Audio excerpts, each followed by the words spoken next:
Hello friends, welcome to Genic J study. मेरा नाम है अनूप तिवारी और आज मैं आप लोगों के सामने फ्लूइड का एक और बहुत ही इंपॉर्टेंट टॉपिक लेके आया हूं।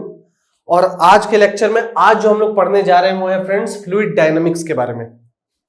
देखिए फ्रेंड्स, हमारा फ्लूइड जो बेसिक इंट्रोडक्शन पार्ट था वो मैंने पूरा पढ़ाया। मैंने फ्लूइड स्टैटिक्स के बारे में पढ़ाया, मैंने फ्लूइड काइनेमेटिक्स के बारे में आप लोगों को पढ़ा लिया। अब जो फ्लूइड काइनेमेटिक्स के बाद जो एक इंपॉर्टेंट टॉपिक आता है वो आता है फ्लूइड डायनामिक्स। ठीक है, मैंने आप लोगों को बताया था कि हम लोग काइनेमेटिक्स या डायनामिक्स किसी भी पार्टिकल के लिए या किसी भी मैटर के लिए पढ़ते हैं तो उसका बेसिक कॉन्सेप्ट एक ही होता है।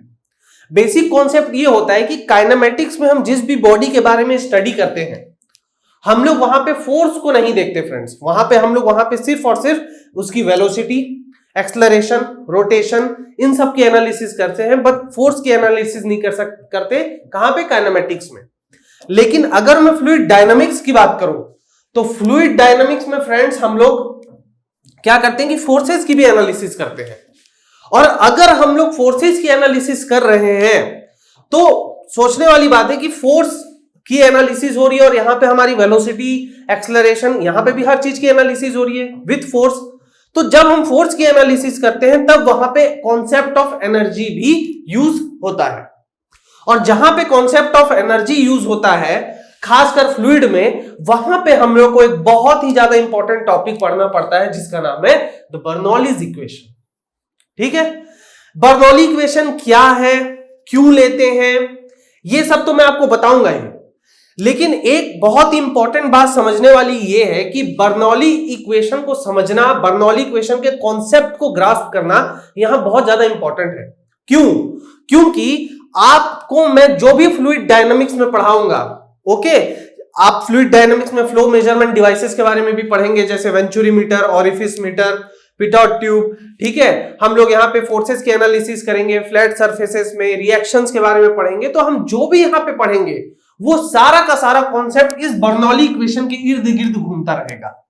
ठीक है, मैं चाहूं तो आप लोगों को यहां पे एक डायरेक्ट फॉर्मूला दिख सकता हूं कि बर्नौली इक्वेशन ये है, इसे आप रट लीजिए, लेकिन मैं वैसा नहीं करूंगा फ्रेंड्स। मैं इसको अच्छे से पूरा कॉन्सेप्ट बताऊंगा कि बर्नौली इक्वेशन है क्या, ठीक, क्यों हम लेते हैं, क्या क्या एजम्पशन हमें लेना पड़ता है और बर्नौली इक्वेशन को हम कैसे डिराइव कर सकते हैं, ये चीज भी मैं आपको आज के लेक्चर में पढ़ाऊंगा। तो देखिए, सबसे इंपॉर्टेंट ये है कि बर्नौली इक्वेशन क्या है। देखिए फ्रेंड्स, बर्नौली इक्वेशन एक एनर्जी इक्वेशन है। बर्नौली इक्वेशन एक एनर्जी इक्वेशन है जिसमें the concept of work energy theorem का इस्तेमाल किया जाता है फ्लूइड डायनामिक्स के केस में। ठीक, यहां पे क्या होता है, हमारे पास जो बेलनी जो इक्वेशन होता है बर्नौली का, मैं आप लोगों को बर्नौली इक्वेशन लिख के बता देता हूं यहां पे फ्रेंड्स। बर्नौली इक्वेशन क्या होता है, जैसे फॉर एग्जांपल मैंने डायग्राम बनाया, मैंने पहले से डायग्राम बना लिया सब फ्रेंड्स। तो यहां पे देखिए क्या है, यहां पे दो आपके पास पॉइंट्स है। ये कंट्रोल वॉल्यूम है जिसपे मैं स्टडी कर रहा हूं। बहुत ध्यान रखिएगा, अब मैं यहां पे फोर्सेस और एनर्जीज के कॉन्सेप्ट को लेकर चलूंगा। ओके, तो यहां पे देखिए, यहां पे ये एक इनलेट सेक्शन है, ये फ्लूइड है मेरा।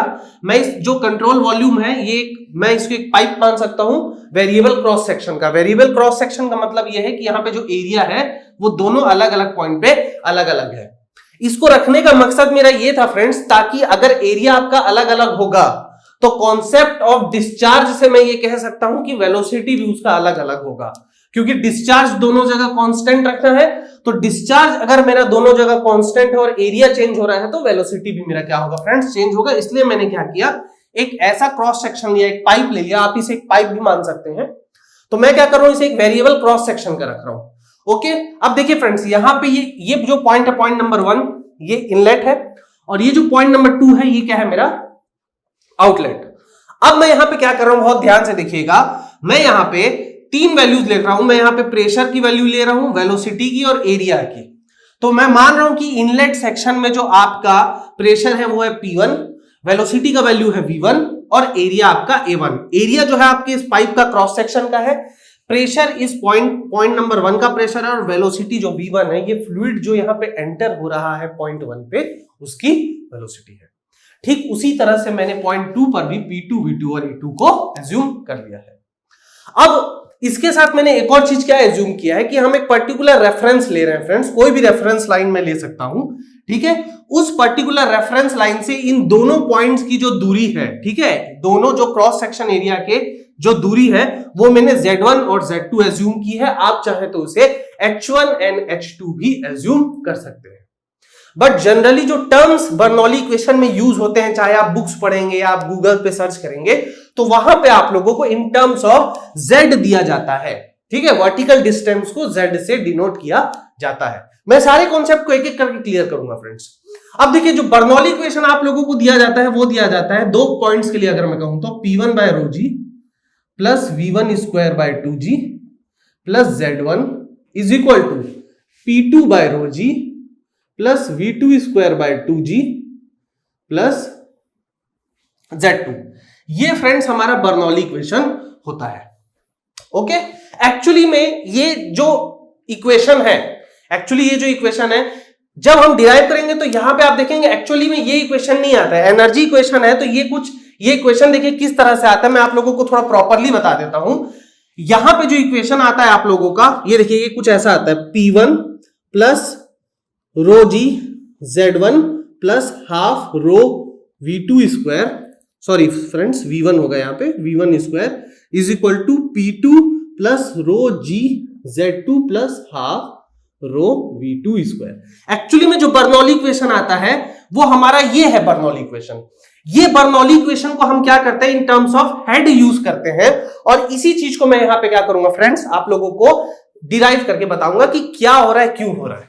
ठीक, अब मैंने ये सारे पॉइंट्स जो थे मैंने यहां पे आपको बताए थे। यहां पे जो रो है, यहां पे जो रो यूज हो रहा है वो है the density of the fluid, जो यहां से फ्लो हो रहा है। और जो वैल्यू ऑफ G है आपकी, G ये है आप लोगों की acceleration due to gravity 9.81 meter per second square. अब बर्नौली इक्वेशन जो था फ्रेंड, जिस भी साइंटिस्ट ने इस इक्वेशन का डेरिवेशन किया था, उन्होंने कुछ एजम्पशंस मान के चले थे। मैं यहां पे क्या कर रहा हूं, बर्नौली इक्वेशन को डिराइव करने जा रहा हूं और उसके लिए मैं कुछ एजम्पशंस मान के चल रहा हूं कि क्या क्या एजम्पशंस लिए जा रहे थे इस इक्वेशन को, मेनली इस इक्वेशन को क्या करने के लिए, डिराइव करने के लिए। ठीक है, तो चलिए मैं यहां पे लिख रहा हूं assumptions made for Bernoulli's equation. चलिए इसको भी आप लोग मेरे साथ लिख लीजिएगा, इसमें क्या क्या एजम्पशंस लिए जा रहे थे। ठीक है, काफी सारे एजम्पशंस लिए गए थे फ्रेंड्स। जो सबसे पहला एजम्पशन था वो ये लिया गया था, the flow must be steady. The flow must be steady. Steady flow के कॉन्सेप्ट के बारे में मैंने आप लोगों को बताया फ्रेंड्स। स्टेडी फ्लो वो फ्लो होता है जहां पे किसी एक पर्टिकुलर पॉइंट पे टाइम के साथ किसी भी तरह का वेरिएशन नहीं आता। और जब फ्लूइड काइनेमेटिक्स में पढ़ते थे तो वहां पे मैं आप लोगों को जो प्रॉपर्टीज के बारे में बताता था वो बेसिकली सिर्फ और सिर्फ वेलोसिटी पर हम लोग डील करते थे। बट यहां पर फ्रेंड्स, यहां पे प्रेशर का भी कॉन्सेप्ट होगा, यहां पे पोटेंशियल एनर्जी का भी कॉन्सेप्ट होगा, यहां पे काइनेटिक एनर्जी का भी कॉन्सेप्ट होगा। ओके, तो जो सबसे पहला था वो था the flow must be steady. दूसरा था the flow must be continuous. इसका क्या मतलब हुआ फ्रेंड्स, कि आपका जो फ्लो है वो किसी भी तरह से क्या होना चाहिए, रुकना नहीं चाहिए, किसी भी तरह से हॉल्ट नहीं होना चाहिए, आपका पूरा का पूरा फ्लो कंटिन्यूअस वे पे होना चाहिए। तीसरा क्या एजम्पशन हम इसमें मानते थे friends, the flow must be non viscous. Non viscous का क्या मतलब हुआ फ्रेंड्स, मतलब हम यहां पे ये मान रहे थे फ्रेंड्स कि यहां पे जो फ्लूइड हमारा फ्लो हो रहा है उसमें किसी भी तरह की विस्कोसिटी नहीं लग रही है। अगर किसी भी तरह की विस्कोसिटी नहीं लग रही है तो मैं ये कह सकता हूं कि ये जो फ्लूइड की हम बात कर रहे हैं, this is a ideal fluid. The fluid is ideal, क्योंकि हम लोगों ने पढ़ा था, मैंने आप लोगों को जब बेसिक कॉन्सेप्ट पढ़ाया था फ्लूइड प्रॉपर्टीज के बारे में, मैंने वहां पे आपको न्यूटन लॉ ऑफ विस्कोसिटी पढ़ाया था फ्रेंड्स, और उसके बाद मैंने आप लोगों को डिफरेंट टाइप्स ऑफ फ्लूइड्स के बारे में पढ़ाया था। ठीक है, जिसमें जो हमारा एक्स एक्सिस पे आइडल फ्लूइड लाई कर रहा था और वाई एक्सिस में शियर फोर्स लाई कर रहा था, और जहां पे आइडल फ्लूइड था वहां पे हम ये मान के चल रहे थे कि शियर फोर्स हमारा 0 होता है, जिसमें हम ये कह सकते थे कि फ्लूइड क्या था, नॉन विस्कस था। मतलब वहां पे डायनामिक विस्कोसिटी की जो वैल्यू थी 0 थी। अब अगर मैं किसी फ्लूइड को कहता हूं कि फ्लूइड आइडियल है या नॉन विस्कस है, इसका मतलब तो यही है कि वो फ्लूइड एग्जिस्ट ही नहीं करता। तो अगर वो फ्लूइड एग्जिस्ट ही नहीं करता तो वो किस टाइप का फ्लूइड हो गया फ्रेंड्स? आइडियल फ्लूइड हो गया। तो सबसे बड़ी जो एजम्पशन है यहां पे यही है कि जो भी फ्लूइड की हम केसेस लेके चल रहे हैं उसमें क्या लेके चल रहे हैं कि फ्लूइड जो है हमारा आइडियल कंडीशन का है। ओके, पांचवा point, there is no energy loss during the flow. मैं ये मान के चल रहा हूं इस इक्वेशन के लिए, बहुत ध्यान दीजिएगा, मैं इस इक्वेशन के लिए मान के चल रहा हूं कि यहां पे किसी भी तरह का एनर्जी का लॉस नहीं हो रहा है फ्लो के दौरान। बहुत कॉमन सेंस की बात है फ्रेंड्स। अगर मैं आप लोगों से कह रहा हूं कि फ्लूइड नॉन विस्कस है मेरा, तो नॉन विस्कस है तो यहां पे विस्कोसिटी नहीं है। Viscosity is the kind of friction between the layers of the fluid. अगर विस्कोसिटी एक फ्लूइड का फ्रिक्शन के जैसा है, ठीक है, तो फ्रिक्शन नहीं होगा तो वहां पे कोई लॉस भी तो नहीं होगा, क्योंकि एक्चुअली में जो फ्रिक्शन होता है that results in the energy loss. तो यहां पे क्योंकि मेरा फ्लो जो है नॉन विस्कस है, मैं ये कह सकता हूं कि यहां पे किसी भी तरह का एनर्जी लॉस नहीं हो रहा है। और लास्ट पॉइंट जो इसका जो था फ्रेंड्स वो ये था, the flow is irrotational. This is very important. जहां यहां पे जो फ्लो था वो इररोटेशनल माना जा रहा है, यानी कि यहां पे रोटेशन का कोई भी component omega x, omega y, omega z, यहां पे क्या है फ्रेंड्स? जीरो। ओमेगा जेड यहां पे क्या है? जीरो। ओके, तो ये कुछ एजम्पशंस लिए गए थे बर्नौली इक्वेशंस को क्या करने के लिए? डिराइव करने के लिए।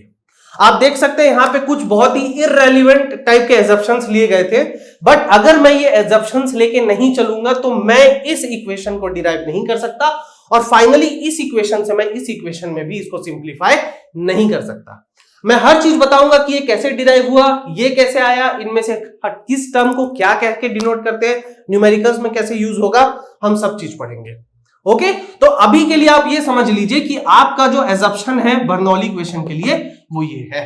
टोटल 6 एजम्पशंस जो आप लोगों को लिखना है और समझना है। ओके, चलिए अब मैं क्या कर रहा हूं फ्रेंड्स, मैं यहां पे ये डायग्राम क्योंकि मेरे लिए इंपॉर्टेंट है तो मैं एजम्पशंस को मिटा दे रहा हूं। आप लोग क्या करिए, 2 मिनट के लिए वीडियो पॉज करके इस चीज को लिख लीजिए, मैं इसे मिटा देता हूं। ओके, चलिए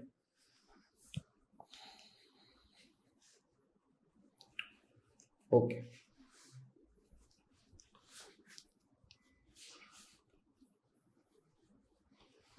ओके फ्रेंड्स, चलिए यहां पे अब मैं क्या करूंगा, मैं ये जो भी पॉइंट दिए हैं, पॉइंट नंबर 1 एंड पॉइंट 2, यहां पे मैं टोटल एनर्जी निकालना चाहता हूं।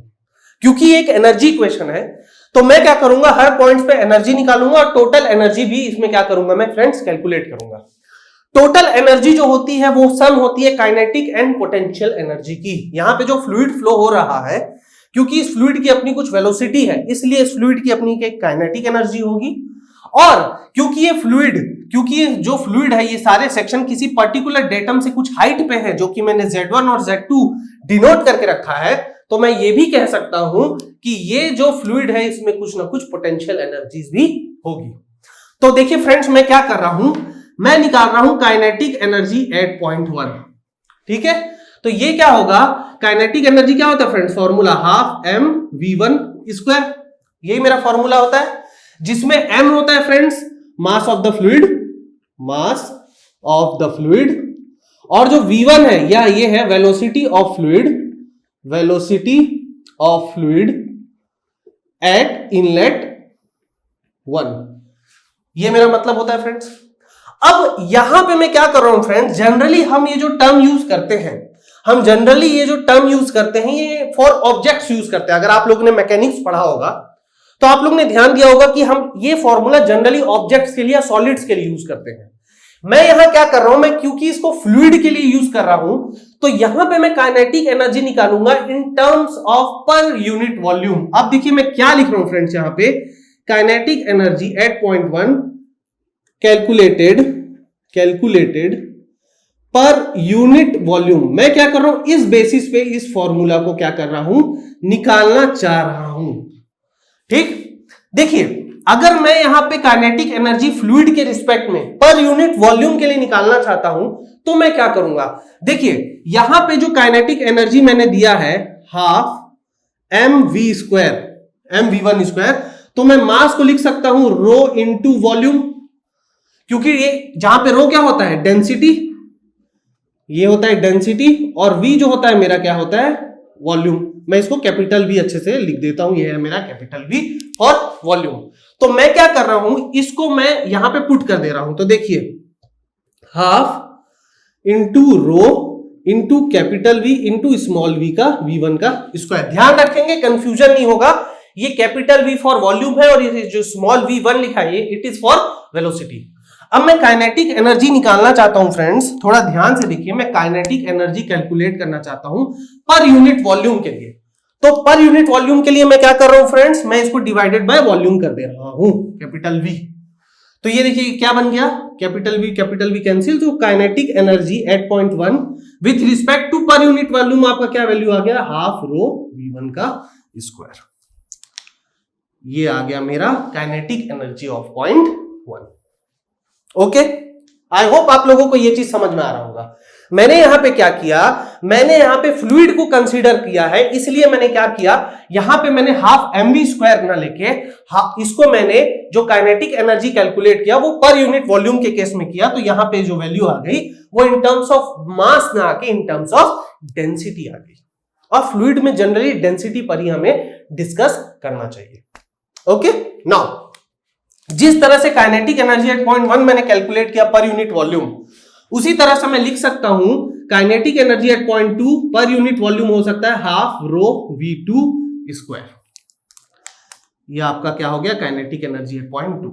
अब यहां पे कुछ बच्चे ये बोलेंगे कि सर आप रो को क्यों नहीं अलग अलग ले रहे, यहां पे रो 1 और रो 2 क्यों नहीं ले रहे, क्योंकि देखिए फ्रेंड्स मैं यहां पे पहले ही कहा हूं कि ये फ्लूइड है, फ्लूइड में कौन सा है, लिक्विड है, कुछ ना कुछ लिक्विड फ्लो हो रहा है और लिक्विड जनरली इनकंप्रेसिबल फ्लो होता है। तो आप लोग अपने एजम्पशंस में ये भी लिख सकते हैं कि आप लोग जो एजम्पशन लिखे हैं टोटल 6 पॉइंट, वहां पे आप एक और पॉइंट 7th पॉइंट ये ऐड कर सकते हैं, the flow is incompressible. The flow is incompressible में क्या होगा, आपका जो डेंसिटी है वो चेंज नहीं होगा, आपका जो डेंसिटी है वो चेंज नहीं होगा। तो अगर डेंसिटी आपका चेंज नहीं होगा तो यहां पे मैं रो 1 रो 2 लिखूं या डायरेक्टली रो लिख लूं, उससे फर्क नहीं पड़ेगा। ओके फ्रेंड्स, चलिए तो ये काइनेटिक एनर्जी निकल गया फ्रेंड्स। अब इसी तरह से मैं क्या कर रहा हूं, पोटेंशियल एनर्जी को भी कैलकुलेट कर रहा हूं। तो देखिए फ्रेंड्स, मैं इसको मिटा दे रहा हूं, डायग्राम ऑल्दो मेरे लिए इंपॉर्टेंट है लेकिन मैं इसको मिटा दे रहा हूं, ठीक है। डायग्राम आपकी कॉपी में, आप अपने कॉपी में देख के उसको एनालाइज करिए क्योंकि मुझे उस चीज की नॉलेज है। ओके, चलिए आप इस इक्वेशन को लिख लीजिए फ्रेंड्स, इस इक्वेशन को और ये ऊपर वाले इक्वेशन को मैं इसी को डिराइव कर रहा हूं आप लोगों को, ठीक है फ्रेंड्स। चलिए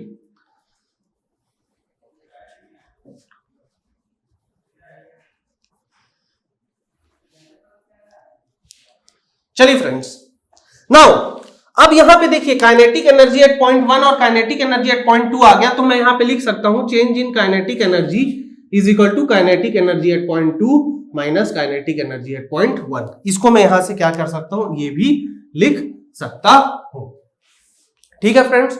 उसी तरह से मैं क्या कर रहा हूं, पोटेंशियल एनर्जी के लिए भी लिख रहा हूं, पोटेंशियल एनर्जी। तो मैं क्या कर रहा हूं friends, potential energy at point 1, potential energy का जो फॉर्मूला होता है वो क्या हो जाएगा, m इंटू जी इंटू एच, ये पोटेंशियल एनर्जी का फॉर्मूला होता है। अगर आप लोग डायग्राम थोड़ा ध्यान से देखेंगे तो फ्रेंड्स पोटेंशियल एनर्जी अगर मैं लिखना चाहूं पर यूनिट वॉल्यूम के लिए, पोटेंशियल एनर्जी पर यूनिट वॉल्यूम अगर मैं इसके लिए लिखना चाहूंगा तो ये जो पोटेंशियल एनर्जी एट पॉइंट 1 होगी ये फ्रेंड्स हो जाएगी रो जी एच, क्योंकि वहां पे जो वॉल्यूम का जो कंस्ट्रेंट है वो मिट जाएगा, वो क्या हो जाएगा अपने आप कैंसल हो जाएगा।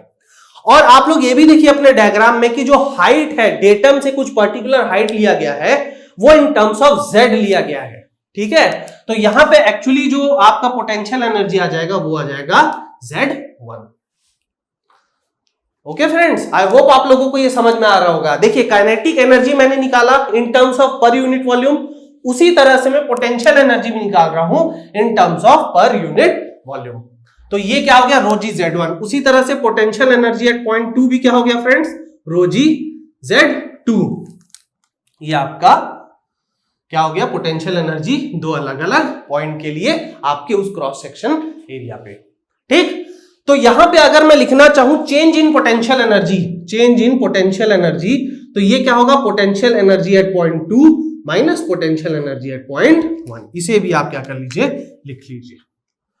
ठीक है, तो अब देखिए फ्रेंड्स, अब मैं आप लोगों से क्या करता हूं कि मैं जो टोटल एनर्जी, मैंने आपसे कहा था कि मैं बर्नौली इक्वेशन में उस डायग्राम के लिए टोटल एनर्जी कैलकुलेट कर रहा था, तो टोटल एनर्जी आप क्या लिख सकते हैं, टोटल एनर्जी जो आपका होता है, या फिर आप कह सकते हैं चेंज इन टोटल एनर्जी, ये होगा change in potential energy plus change in kinetic energy. Okay, I hope आप लोगों को ये चीज समझ में आ रहा होगा।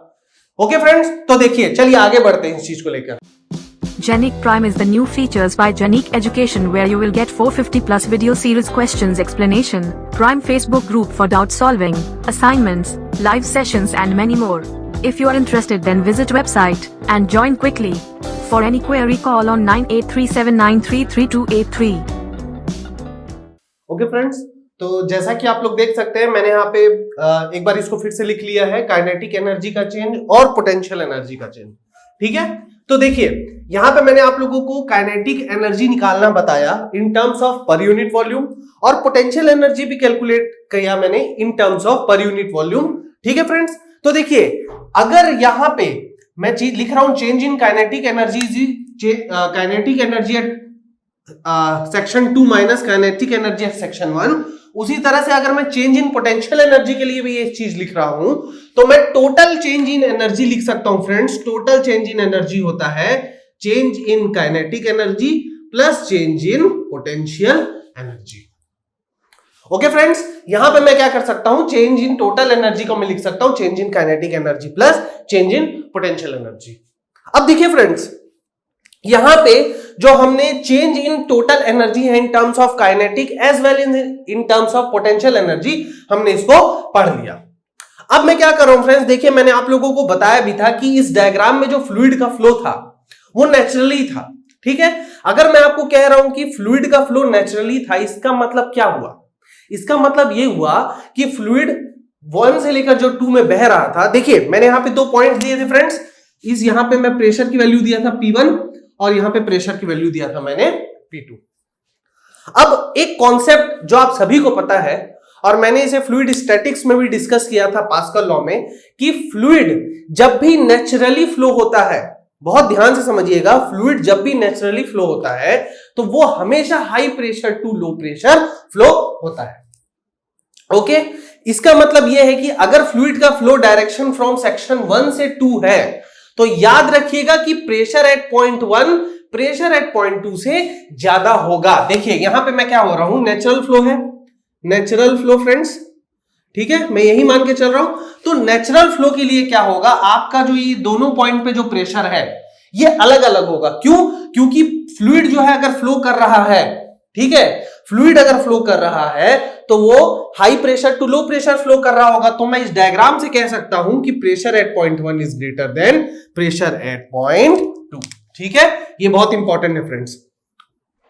ओके, नाउ अगर मैं आपसे कहूं कि फ्लूइड ने वर्क डन कितना किया, अगर मैं आप लोगों से ये सवाल पूछूं कि फ्लूइड ने वर्क डन कितना किया, तो आप लोग मुझे क्या कहेंगे?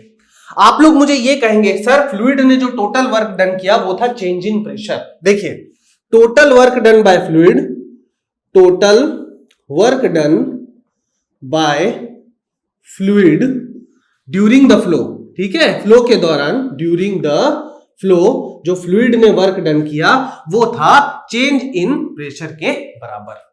तो यहां पे हाई प्रेशर और लो प्रेशर, तो हाई से हम लोग को क्या करेंगे, जो टोटल वर्क जो हमारा चेंज इन प्रेशर है ये क्या है, चेंज इन प्रेशर के बराबर है, चेंज इन प्रेशर। तो इसमें से हाई प्रेशर कौन सा है और लो प्रेशर कौन सा है? पॉइंट 1 पे जो प्रेशर है P1 वो पॉइंट 2 के प्रेशर से ज्यादा है।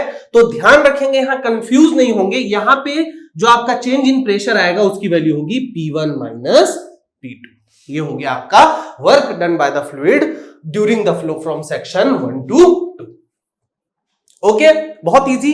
अब हम लोग ने मैकेनिक्स, जब हम लोग 11th क्लास में मैकेनिक्स पढ़ते थे फ्रेंड्स, तो हम लोग ने एक बेसिक प्रिंसिपल के बारे में पढ़ा था, वो था द वर्क एनर्जी प्रिंसिपल। या फिर हम उसे द वर्क एनर्जी थ्योरम भी कहते थे। तो देखिए मैं यहां क्या लिख रहा हूं फ्रेंड्स, वर्क एनर्जी थ्योरम। ठीक, वर्क एनर्जी थ्योरम। देखिए फ्रेंड्स, वर्क एनर्जी थ्योरम हमसे क्या कहता है? वर्क एनर्जी थ्योरम का जो बेसिक कॉन्सेप्ट होता है वो ये होता है कि work done by a particle, okay, work done by a particle is equal to the total change in energy. एकदम अगर मैं बेसिक बोलूं तो वर्क डन किसी भी पार्टिकल के द्वारा, किसी भी पार्टिकल या ऑब्जेक्ट के द्वारा जो भी वर्क डन किया जाता है वो उसके टोटल चेंज इन एनर्जी के, उसी पार्टिकल के टोटल चेंज इन एनर्जी के बराबर होता है। अब यहां पे एक कॉन्सेप्ट बहुत इंपॉर्टेंट है समझना कि अगर मैं किसी दो चीजों को इक्वेट कर रहा हूं तो वो दोनों चीजें सेम होनी चाहिए। देखिए फ्रेंड्स, मैं मास को मास से ही क्या कर सकता हूं, इक्वेट कर सकता हूं, ठीक है। मैं फोर्स को फोर्स से इक्वेट कर सकता हूं, मैं मोमेंटम को मोमेंटम से इक्वेट कर सकता हूं। तो अगर मैं यहां पे कह रहा हूं कि मैं वर्क डन को टोटल एनर्जी से इक्वेट कर रहा हूं तो वर्क डन भी क्या होनी चाहिए, आपकी एनर्जी होनी चाहिए। और हम लोग ये बात जानते हैं कि work done is a form of energy. ठीक है फ्रेंड्स, बहुत सोच समझ है। देखिए फ्रेंड्स, हम लोग अलग अलग ऐसा यूनिट्स के क्वांटिटीज को मल्टीप्लाई और डिवाइड तो कर सकते हैं, पर प्लस यानी एडिशन, माइनस यानी सब्सट्रैक्शन और इक्वेट नहीं कर सकते। अगर हम दो अलग अलग चीजों को इक्वेट नहीं कर सकते, ठीक है, अगर कहीं फोर्स लग रहा है तो मैं उसे फोर्स से ही इक्वेट करूंगा, अगर कहीं एनर्जी लग रही है तो मैं उसे एनर्जी से ही क्या करूंगा फ्रेंड्स, इक्वेट करूंगा। तो यहां पे अगर मैं वर्क डन को यहां टोटल एनर्जी से इक्वेट कर रहा हूं तो यहां पे वर्क डन भी क्या होनी चाहिए, एनर्जी होनी चाहिए। और हमें यह बात पता है कि work done is a form of energy. ठीक है, तो यहां पे देखिए वर्क डन, अब यहां पे अगर मैं इस केस के लिए लेके चलूं, ठीक है, इस केस के लिए लेके चलूं तो work done by the particle क्या है, मैंने अभी आप लोगों को बताया work done by the particle है चेंज इन प्रेशर के बराबर। ध्यान देंगे यहां P2 माइनस P1 नहीं होगा, ओके। और यहां पे जो टोटल चेंज इन एनर्जी है वो क्या है, change in kinetic energy plus change in potential energy, okay. Now P1 minus P2, अब यहां पे मैं क्या करूंगा, ये जो काइनेटिक एनर्जी की वैल्यूज थी फ्रेंड्स उसको मैं यहां रख दूंगा, kinetic energy eight section 2 minus kinetic energy eight section 1 plus potential energy at section 2 minus potential energy at section 1 in terms of per unit volume. क्योंकि यहां पे हमने जो भी काइनेटिक एनर्जी और पोटेंशियल एनर्जी का जो फॉर्मूला हमने लिखा फ्लूइड के लिए वो in terms of per unit volume था, ओके। तो चलिए इसको मैं लिख देता हूं पूरा, P1 minus P2 is equal to half rho V2 square minus half rho V1 square plus rho G Z2 minus rho G Z1। Okay, मैंने क्या किया फ्रेंड्स, ये आप लोगों की कॉपी में लिखा होगा, आप लोग इसे तुरंत चेक भी कर सकते हैं। तो यहां से देखिए मैं क्या कर रहा हूं, 1 वाले टर्म्स को लेफ्ट हैंड साइड में ट्रांसफर कर रहा हूं और जितने भी 2 वाले टर्म्स है उसको मैं क्या कर रहा हूं, राइट हैंड साइड में ट्रांसफर कर रहा हूं। तो देखिए इस इक्वेशन कैसे सिंप्लीफाई होगा, मैं इस इक्वेशन को सिंप्लीफाई कर रहा हूं तो ये होगा P1 plus half rho V1 square plus rho G Z1 is equal to P2 plus half rho V2 square plus rho G Z2। ये जो मेरा इक्वेशन आया है फ्रेंड्स अभी, यही है मेरा बर्नौलीज इक्वेशन, ओके। देखिए कितना इजी है फ्रेंड्स। मैंने क्या किया, पहले मैंने एक नॉन यूनिफॉर्म क्रॉस सेक्शन लिया, एक कंट्रोल वॉल्यूम एज्यूम किया, उसमें मैंने ये माना कि फ्लूइड हमारा फ्लो हो रहा था। दो अलग अलग सेक्शन लिए, दोनों अलग अलग सेक्शन में प्रेशर की अलग अलग वैल्यू थी, एक जगह P1 एक जगह P2। दोनों सेक्शन का एरिया अलग अलग था, एक जगह A1 एक जगह A2। अगर एरिया अलग अलग है तो by the concept of discharge या वॉल्यूम फ्लो रेट पर सेकंड मैं ये कह सकता हूं कि वेलोसिटी भी दोनों पॉइंट की अलग होगी। वो रखना जरूरी था फ्रेंड्स मेरे लिए इस टर्म्स को लाना के लिए, ठीक है। और मैंने कहा कि ये जो हमारे पॉइंट्स थे सेक्शन 1 के पॉइंट और सेक्शन 2, ये हमारे एक पर्टिकुलर डेटम यानी रेफरेंस पॉइंट से क्या थे, कुछ हाइट ऊपर में थे। जनरली जो बुक्स में यूज किया जाता है वो in terms of Z use किया जाता है, इसलिए मैंने यहां पे भी क्या यूज किया, Z को यूज किया, ठीक है फ्रेंड्स। अब इसके बाद मैंने क्या किया, टोटल एनर्जी निकाली with respect to kinetic energy and potential energy. Total work done निकाला फ्लूइड का फ्लोइंग फ्रॉम सेक्शन 1 to 2 और वर्क एनर्जी थ्योरम से मैंने क्या किया, उसे इक्वेट कर दिया। तो इससे हमारा जो ये इक्वेशन आया है, ये जो इक्वेशन आया है, यही हमारा बर्नौली इक्वेशन कहलाता है। लेकिन यहां पे ध्यान रखेंगे, यहां पे बहुत इंपॉर्टेंट चीज ध्यान रखनी है कि हमने टोटल 7 एजम्पशंस किए हैं फ्रेंड्स। 6 मैंने आप लोगों को लिखवाया है और 7वां मैंने आप लोगों को यह बताया है कि आप लोग क्या करेंगे, आप लोग यहां पे ये एज्यूम करके चलेंगे कि फ्लूइड हमारा इनकंप्रेसिबल फ्लो में है। ओके, इनकंप्रेसिबल फ्लो का मतलब यह है कि density of the fluid change नहीं हो रही है, इसलिए यहां पे मैंने देखिए हर जगह रो लिखा है, कहीं भी मैंने रो 1 रो 2 ऐसे करके इसको डिनोट नहीं किया है। ठीक है, और यहां पे जो हमारा फ्लूइड है उसे मैं किसी तरह का लिक्विड मान के चल रहा हूं, and generally liquids are incompressible fluids. ठीक है फ्रेंड्स, तो ये मेरा क्या रहा, ये मेरा बर्नौली इक्वेशन रहा। ठीक, अब जनरली जो न्यूमेरिकल्स हम यूज करते हैं, न्यूमेरिकल्स में आप लोगों ने देखा होगा सर कि ये तो ऐसा इक्वेशन नहीं होता P1 by rho g plus V1 square by 2g। देखिए फ्रेंड्स, वो जो इक्वेशन होता है इन टर्म्स ऑफ हेड दिया जाता है। क्या होता है मैं आप लोगों को बताता हूं। मैं क्या कर रहा हूं, इस इक्वेशन में डिवाइड कर रहा हूं, मैं डिवाइड कर रहा हूं रो जी बोथ द साइड्स। बहुत ध्यान से देखिए, मैं दोनों साइड्स में रो जी को क्या कर रहा हूं, डिवाइड कर रहा हूं। अगर मैं रो जी को डिवाइड कर रहा हूं दोनों साइड्स में, तो देखिए मेरे पास क्या इक्वेशन आ रहा है, P1 by rho g plus V1 square by 2g plus Z1 is equal to P2 by rho g plus V2 square by 2g plus Z2। ये इक्वेशन जनरली आप लोग न्यूमेरिकल में यूज करेंगे। ओके फ्रेंड्स, याद रखेंगे जो हमारा energy equation होता है, एनर्जी इक्वेशन होता है यानी कि जो भी हमारा इन टर्म्स ऑफ एनर्जी दिया गया है, वो उसका जो ऐसा यूनिट होता है वो जूल्स होता है। बट जो ये इक्वेशन मैंने लिखी है ये इन टर्म्स ऑफ हेड लिखी है। मैं बता रहा हूं क्या होता है, इसको मैं मिटा देता हूं। चलिए, क्या होता है इन टर्म्स के अपने क्या मीनिंग्स होते हैं उसको भी मैं आप लोगों को समझा देता हूं। ओके, चलिए, तो यहां पे देखिए हमारे पास जो इक्वेशन है P1 by rho g plus V1 square by 2g plus Z1 is equal to P2 by rho g plus V2 square by 2g plus Z2। तो ये जो मेरा इक्वेशन है इसमें जो ये टर्म होता है friends P by rho g, ये होता है प्रेशर हेड, इसे हम कहते हैं प्रेशर हेड। हेड से बेसिक मीनिंग होता है मेरा मतलब हाइट।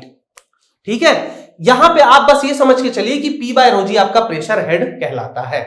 यहां पे जो अगर आप इसका यूनिट चेक करेंगे तो यहां पे इसका यूनिट जूल्स में ना आके मीटर में आएगा। आप यहां तीनों की देखिए, बहुत ध्यान से समझिए, बहुत ज्यादा दिमाग लगाने की जरूरत नहीं है। आप क्या कर सकते हैं, इन सबका ऐसा यूनिट करके डिवाइड भी कर सकते हैं, या फिर आप देखिए ये जो है डेटम, ये डेटम क्या है, ये हाइट है, और अगर ये हाइट है तो इसका ऐसा यूनिट क्या होगा, इसका ऐसा यूनिट मीटर होगा। अगर मैंने अभी आपसे कहा कि अगर मैं दो ऐसा यूनिट को एडिशन या सब्सट्रैक्शन करना चाहता हूं तो वो ऐसा यूनिट्स सेम होने चाहिए। तो अगर यहां पे मैं इन तीनों टर्म्स को आपस में ऐड कर रहा हूं तो इनका ऐसा यूनिट भी क्या होना चाहिए, इन मीटर्स होना चाहिए। ओके, तो यहां पे जो मैंने लिखा है P by rho g is equal to pressure head, तो अगर मैं यहां पे लिखता हूं P1 by rho g मतलब प्रेशर हेड एट सेक्शन 1, इसका मतलब ये है। अगर मैं लिखा हूं P2 by rho g तो इसका मतलब है प्रेशर हेड एट सेक्शन 2। अगर मैं लिखा हूं V स्क्वायर बाय 2g तो देखिए ये है V स्क्वायर बाय 2g, ये होता है वेलोसिटी हेड। ये भी क्या होता है फ्रेंड्स, वेलोसिटी हेड। इसका भी यूनिट क्या होता है, मीटर में होता है, जहां पे V होता है वेलोसिटी और G होता है एक्सेलरेशन ड्यू टू ग्रेविटी। इसकी वैल्यू हमेशा कांस्टेंट रहेगी 9.81 मीटर पर सेकंड स्क्वायर, बट जनरली कभी कभी क्वेश्चन में इजी न्यूमेरिकल के लिए इसे 10 मीटर पर सेकंड स्क्वायर भी दे दिया जाता है। और जो तीसरा होता है Z, वो होता है डेटम हेड। ठीक है, इसका भी ऐसा यूनिट, ये तो बहुत ही जनरल है, इसका भी ऐसा यूनिट क्या होगा, मीटर में होगा। ये बहुत इंपॉर्टेंट है फ्रेंड्स, इसको आप लोगों को समझना जरूरी है। मैंने ये सब इसलिए बताया, देखिए फ्रेंड्स अगर मैं डायरेक्ट ऐसे लिखवाता आप लोगों को दो अलग अलग इक्वेशन तो आप लोग समझ नहीं पाते। जनरली डेरिवेशन नहीं पूछा जाता ऑब्जेक्टिव पेपर में, ऑब्जेक्टिव पेपर में तो नहीं पूछा जाएगा आपसे, लेकिन सब्जेक्टिव पेपर में आपसे ये बेसिक डेरिवेशन पूछा जा सकता है। बहुत लेंथी भी नहीं है, और अगर ये पूछा जाएगा तो 15 मार्क्स का पूछा जा सकता है। तो इसे भी आप लोग पूरा इंपॉर्टेंस दें, समझें इस इक्वेशन को, ये कैसे आया, ठीक है। और उसके बाद इस इक्वेशन से हम इस इक्वेशन में एंटर किए हैं। क्यों? क्योंकि हमने इस एनर्जी इक्वेशन में रो जी को क्या किया था, दोनों साइड से डिवाइड किया था। और जो 7 एजम्पशंस हैं उसे आपको याद रखना पड़ेगा। Flow is steady, flow is continuous, flow is irrotational, flow is incompressible, flow is ideal. ये सब जो भी मैंने 7 पॉइंट्स आप लोगों को लिखवाए हैं, ये पूरा आप लोगों को याद रखना पड़ेगा, ठीक है। ये भी आपसे पूछा जा सकता है। अब यहां पे एक और चीज है, एक और चीज मैं आप लोगों को बता देता हूं फ्रेंड्स। यहां पे जो ये दो टर्म्स हैं, यानी कि P bye rho g plus ये डेटम, यानी कि प्रेशर हेड और डेटम हेड को जब हम ऐड करते हैं तो ये कहलाता है पीजोमेट्रिक हेड, ठीक है। आपसे क्वेश्चन में डायरेक्ट ये भी पूछा जा सकता है कि किसी न्यूमेरिकल के लिए पीजोमेट्रिक हेड को कैलकुलेट करिए। हालांकि हर चीज इंपॉर्टेंट है, बट यहां पे ये चीज पूछी जाती है, ठीक है। इन चारों हेड के बारे में आप लोग क्या करेंगे, याद रखेंगे। ओके फ्रेंड्स, तो आई होप आप लोगों को ये चीज जो बर्नौलीज इक्वेशन है इसका कॉन्सेप्ट समझ में आया होगा। ये फॉर्मूला कैसे डिराइव किया गया, किस कंडीशन को लिया, कौन से थ्योरम का हमने इस्तेमाल किया। अब इससे रिलेटेड क्या करूंगा मैं, कुछ बहुत ही इंटरेस्टिंग और एक्साइटिंग न्यूमेरिकल्स लेके आऊंगा, बहुत ही अच्छे अच्छे न्यूमेरिकल्स। हम 1 से 2 लेक्चर तो बस बर्नौली इक्वेशन के न्यूमेरिकल्स के बारे में देखेंगे और उसके बाद हम फ्लो मेजरिंग डिवाइस पर एंटर करेंगे, ठीक है फ्रेंड्स। तो अगर आपको मेरा ये लेक्चर अच्छा लगता है तो प्लीज आप लोग मेरे लेक्चर को ज्यादा से ज्यादा नंबर में देखिए और इसे सब्सक्राइब करिए, बेल आइकन को दबाइए और जेनिक जे स्टडी को फॉलो करिए रेगुलर बेसिस पे। देखिए, जो फ्लूइड मैकेनिक्स है एक बहुत इंपॉर्टेंट सब्जेक्ट है। आई नो कुछ सब्जेक्ट्स होते हैं बहुत इंपॉर्टेंट, जैसे प्रोडक्शन, इंडस्ट्रियल, जो कि बच्चों को अक्सर मुश्किल होता है, but scoring point of view से वो सब्जेक्ट्स जो होते हैं वो इतने फायदेमंद नहीं होते, ठीक है। बट जो फ्लूइड मैकेनिक्स है, अगर मैं जितना आप लोगों को पढ़ा रहा हूं, अगर आप लोग उसको प्रॉपरली हर तरीके से फॉलो करें तो मैं आप लोगों को भरोसा दिलाता हूं कि आप लोग इससे रिलेटेड न्यूमेरिकल्स बड़ी आसानी से बना लेंगे। और पूछने को जो प्रिस्क्राइब्ड सिलेबस है वो तो मैं कवर कर ही रहा हूं पूरा 100%। ओके फ्रेंड्स, तो नेक्स्ट लेक्चर में मैं बर्नौली इक्वेशन से रिलेटेड क्या करूंगा, कुछ अच्छे न्यूमेरिकल्स आप लोग के सामने लेके आऊंगा। तब तक के लिए फ्रेंड्स ख्याल रखें अपना, घर में रहें, सेफ रहें, सुरक्षित रहें। Okay, thank you.